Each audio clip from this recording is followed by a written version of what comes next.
Hello, boys and girls. Today we're going to talk for a few minutes about Egyptian mythology. That's the study of their religion or their gods. Now, I want you to think for a minute about the Egyptian society in terms of a pyramid. Who do you think was at the top of the pyramid in the Egyptian societal structure?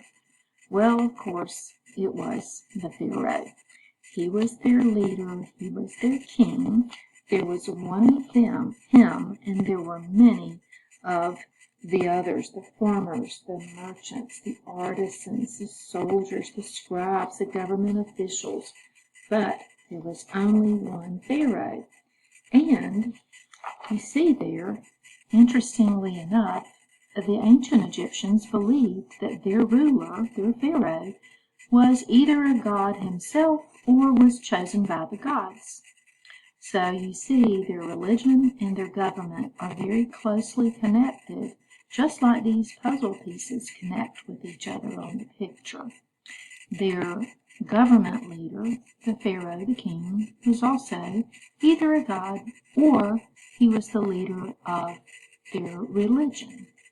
Egyptian mythology is a study of their religious beliefs. Now, those religious beliefs are very interesting. The Egyptians believed in many, many gods. And each of those gods had special powers over different aspects of life. How do you think we know about the gods of ancient Egypt? If you look at the pictures, it's a clue. Well, we know because of the artifacts that we see left behind.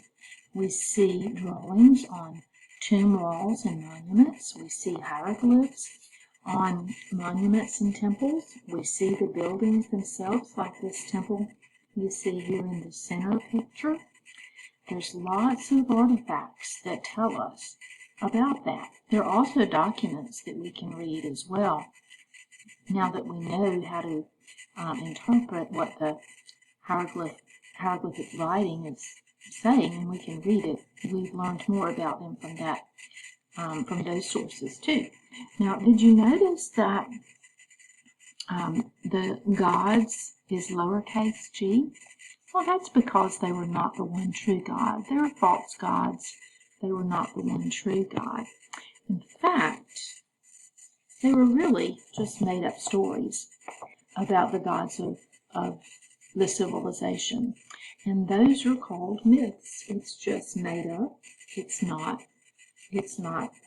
true. It's not the one true God that we worship.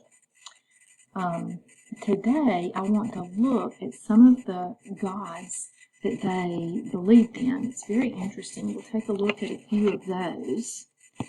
The first one I want you to see is Osiris. The Egyptians believed that long ago Osiris taught people how to farm. They also believed that he was killed by his wicked brother, Seth. So they believed Osiris, this god you see here, was the god of the underworld and of the earth. Interestingly, too, you'll see that the Egyptian gods are good and bad. They represent good and bad, like as you'll see, it's not, again, the one true God, and so some of theirs are evil. This is Isis. Isis was the wife of Osiris that we just talked about. The Egyptians believed that she was a special protector of women and children. You'll see in her hand something that looks like a cross. It's not a cross. It's called an ankh. A-N-K-H, when it's closed at the top like that, an ankh. It was a symbol of eternal life for them.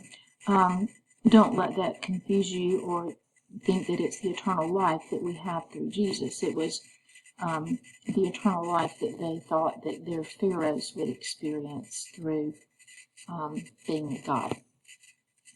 Okay, this is Horus. Osiris and Isis had a son named Horus. And he was usually shown in pictures with the head of a falcon, like you see here. And the Egyptians believed Horus was the special protector of the pharaohs because he won a battle for the throne against his wicked uncle Seth. And we'll read more about that battle when we talk about pharaohs in a few days. Well, this is old Seth here that we've heard about several times now. Seth was the brother of Osiris and the god of the desert and storms. Remember, he was evil, and so he represented things that were bad, the desert and the storms. And here you see Sobek. The Egyptians believed that Sobek, a crocodile-headed god, you see the crocodile head on him there, controlled their water supplies. Thoth was the god of wisdom, and the Egyptians believed that he invented speaking and writing. He was usually shown with the head of the ibis, pointy beak, like you see in the drawing and in the picture of the ibis bird that's pictured there. That would be like the stylus he used to write. Sekhmet was the goddess means girl, of war. She was usually shown with the head of a lion.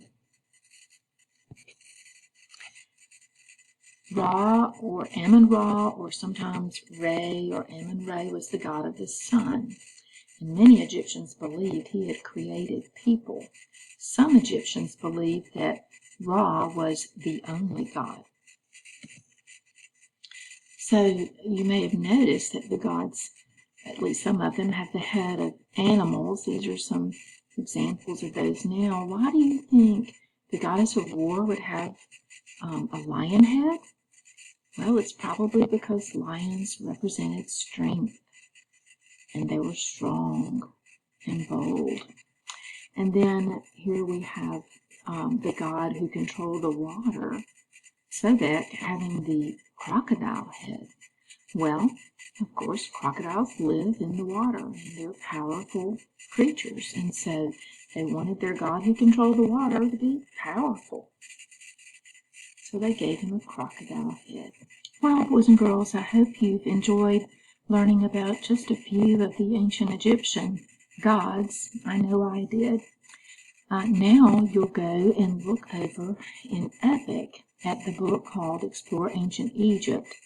And those pages that you'll read today are about Egyptian homes. I thought you would enjoy reading that. But there is also a section about Egyptian gods that I wanted you to read as well. Okay, next time we get together, we'll talk about pharaohs. Have a good day.